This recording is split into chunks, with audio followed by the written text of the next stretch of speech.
AWS cloud security operations are one of the things that's easy to forget about.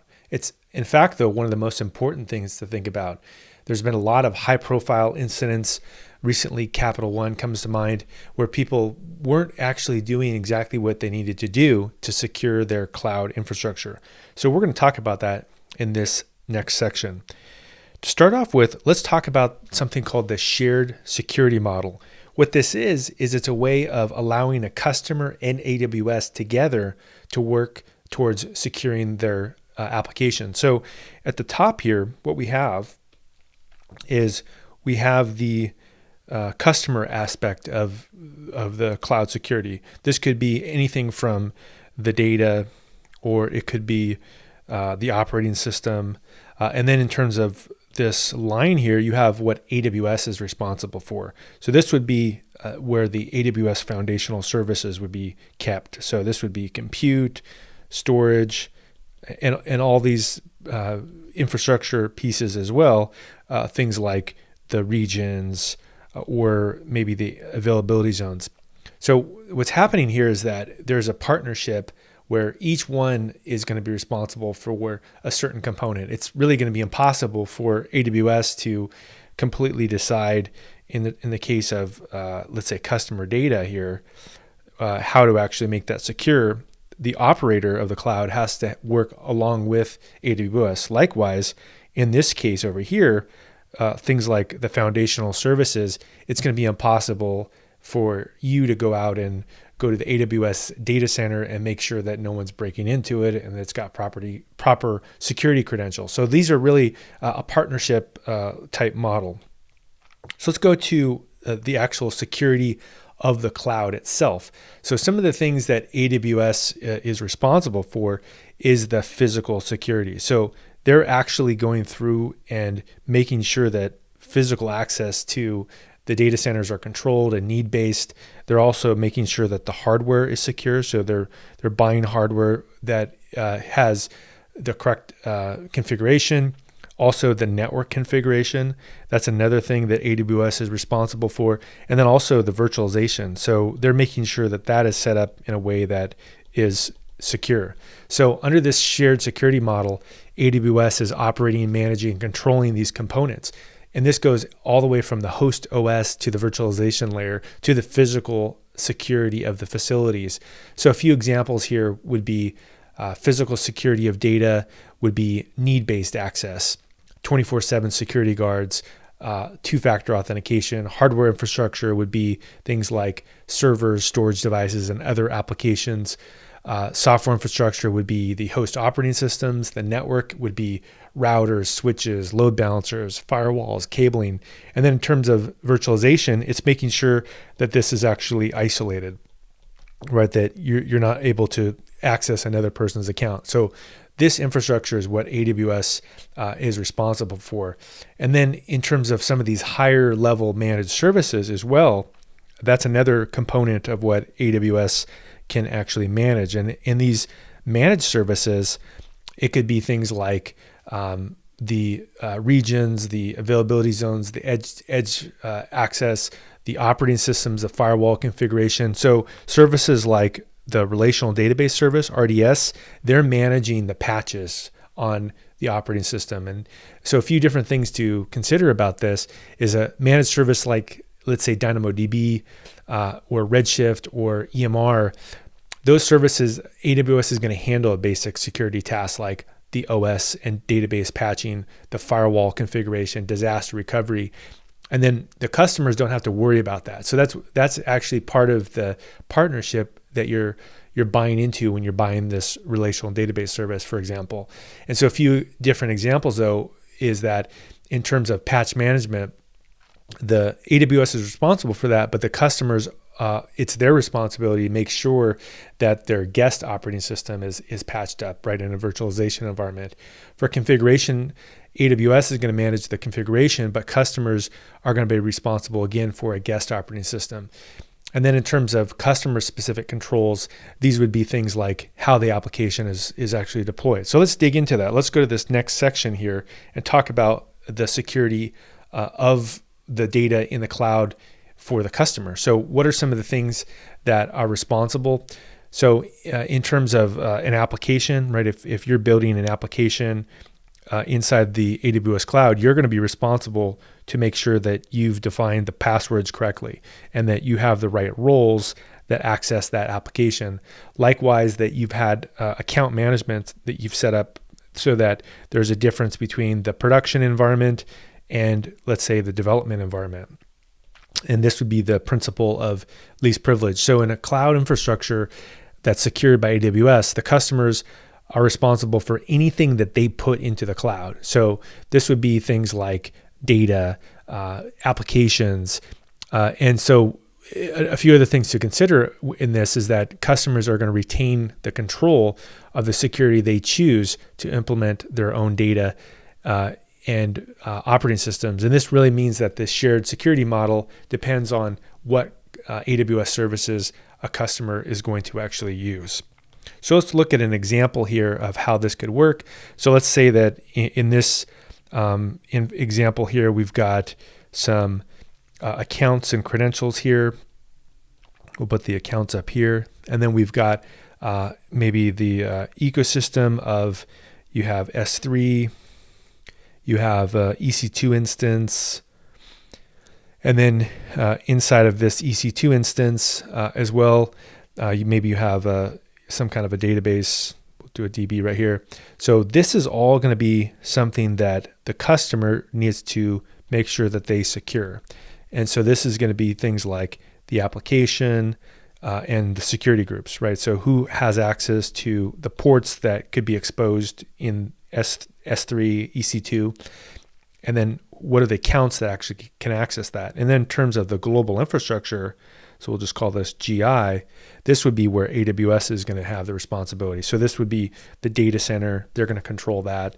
They're going to make sure that the network is secure.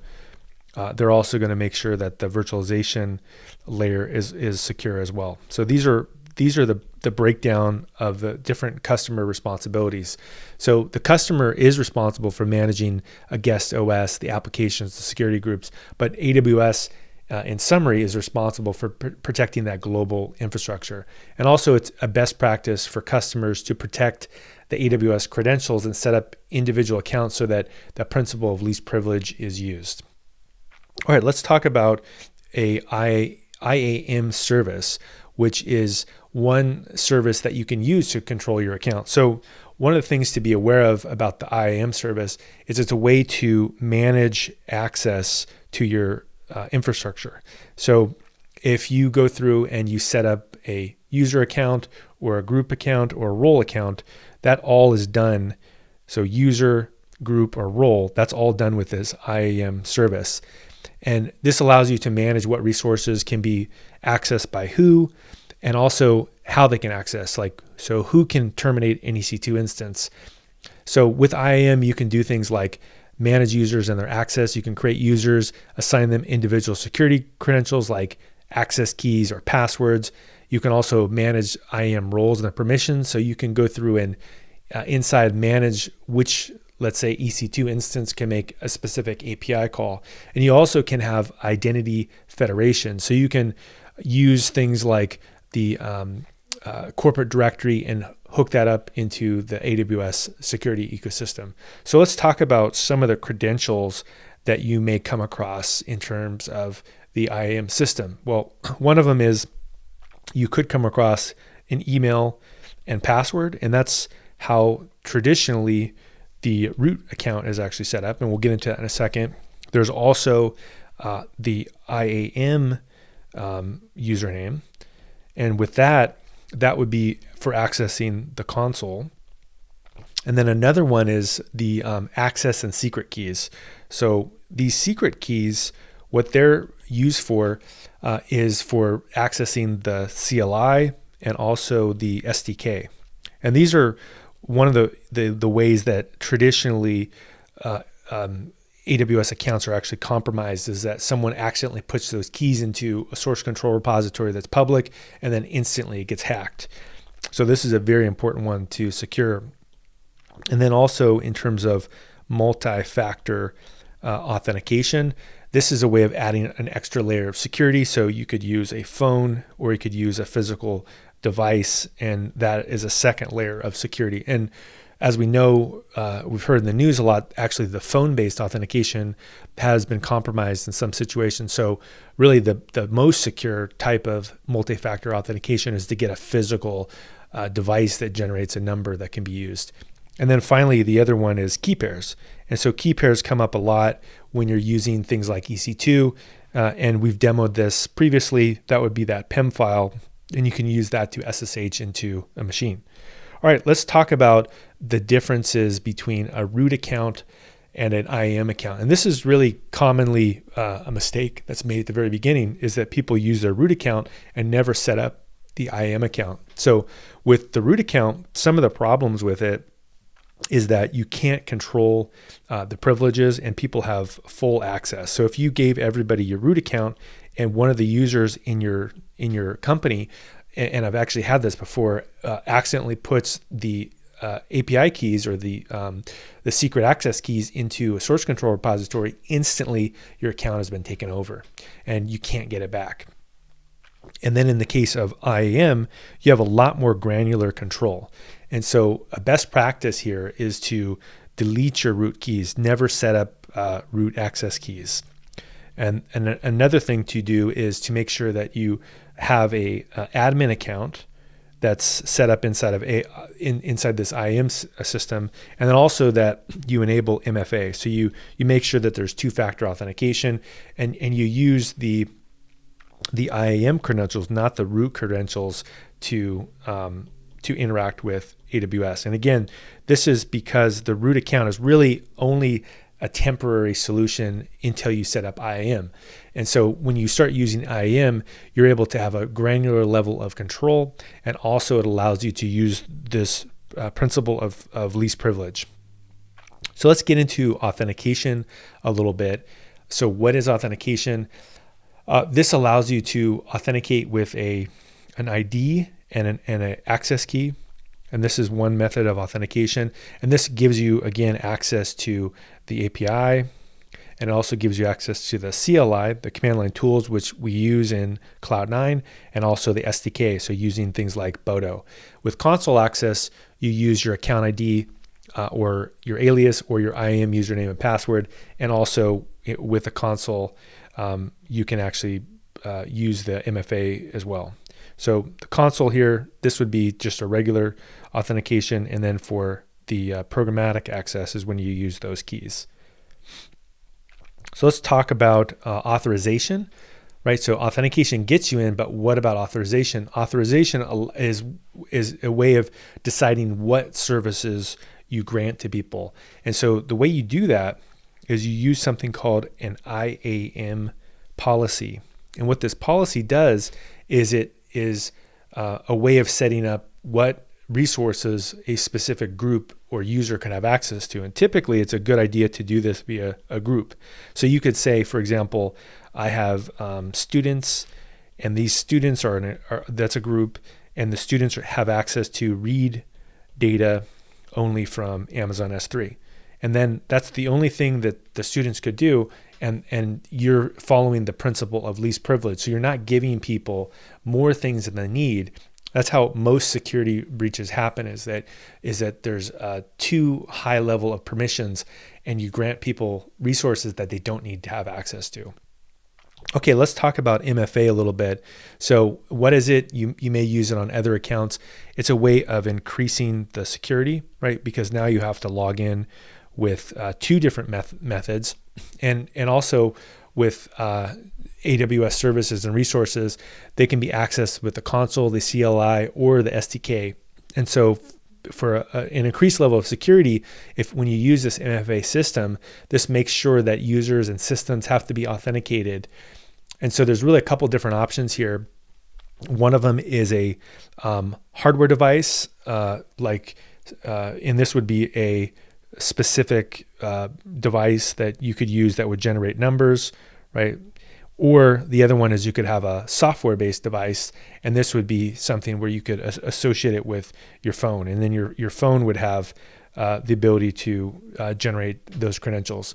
So one other thing to be aware of is that AWS has something called the AWS Security Token Service, and this is a web service that enables you to request temporary privileged credentials for IAM users as well. Okay, so let's go into the IAM users section here and talk about that a little bit. So this is a entity that you create in AWS, and it provides a way of interacting with AWS.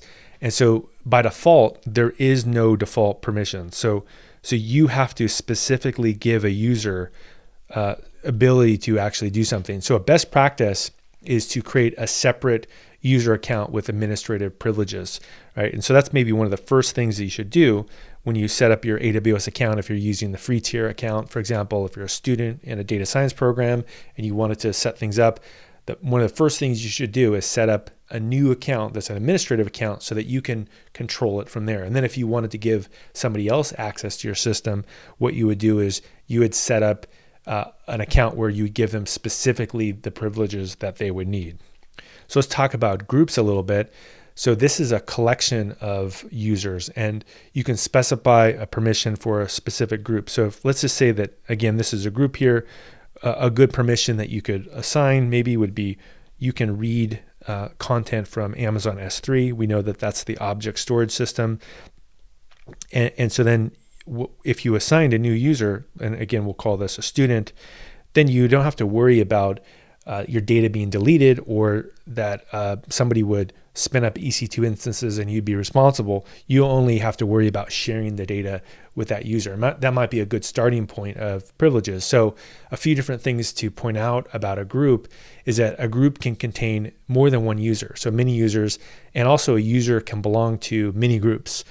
But groups can't be nested, so they can only contain a user, not other groups. And also there's no default group that's automatically included. You have to specifically create that. Okay, let's get into roles here, which are often a misunderstood part of AWS. But basically with roles, it's a way of assigning things to specific resources. So some of the things that you can do with roles is that you can create these temporary privileges. And so what this means is that you could assign a role, and we could call this AWS Comprehend, for example. And what this role would do to an EC2 instance is when you spin up an EC2 instance, that particular instance, when it's launched, let's say you only use it for 2 hours because it's a spot instance, it can make calls to that API for you and do things like natural language processing, but you don't have to manage the API keys and put them on the machine.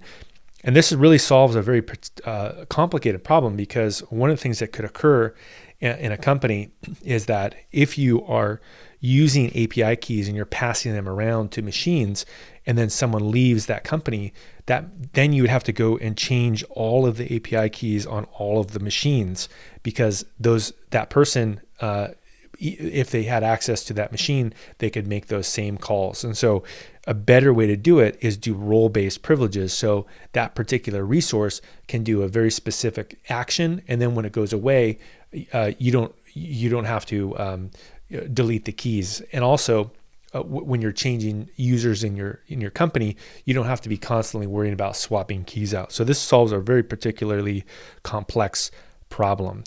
So let's talk a little bit about policies.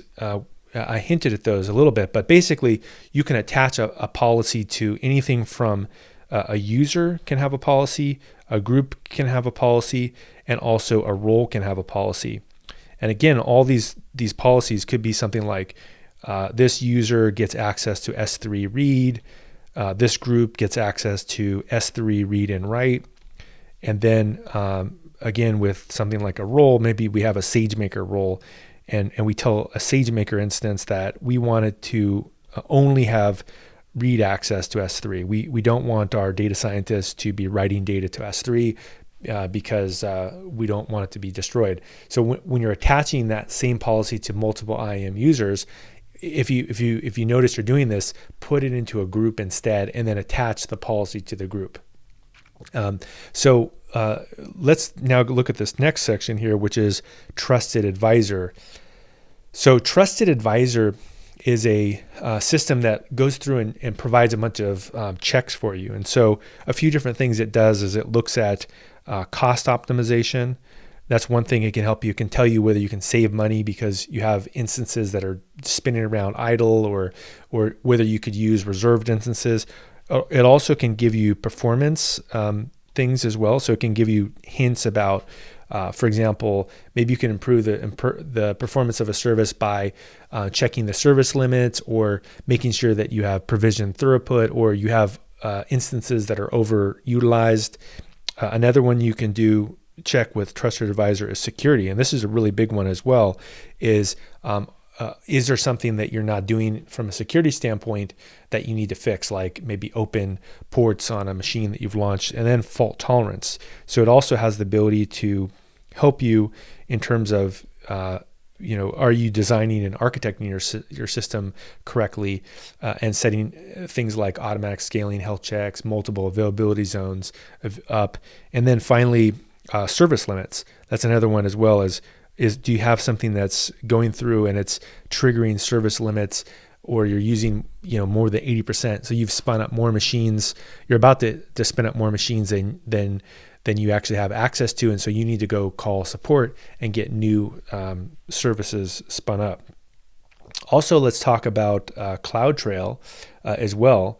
So CloudTrail is a very powerful service that is very underutilized. And what this does is it's a tool that allows you to monitor and look at every single thing that's happening in your system. And so this would be a first spot that you would want to look for if you suspected there was some kind of a break-in, right? Is go look at CloudTrail and see if anything's happening. And in fact, I've seen this in situations where I've had a machine that was compromised or an account was compromised. You can look instantly at the log files and you can see that there is unusual behavior happening, like someone's trying to make API calls into your system. They've compromised an account, and then they're trying to escalate their privileges and delete maybe the administrative account or find the root account. So really, this is an audit trail that can tell you exactly what's happening, who's doing it, when something has occurred, and even having the user name and also the timestamp. So this is, I would say,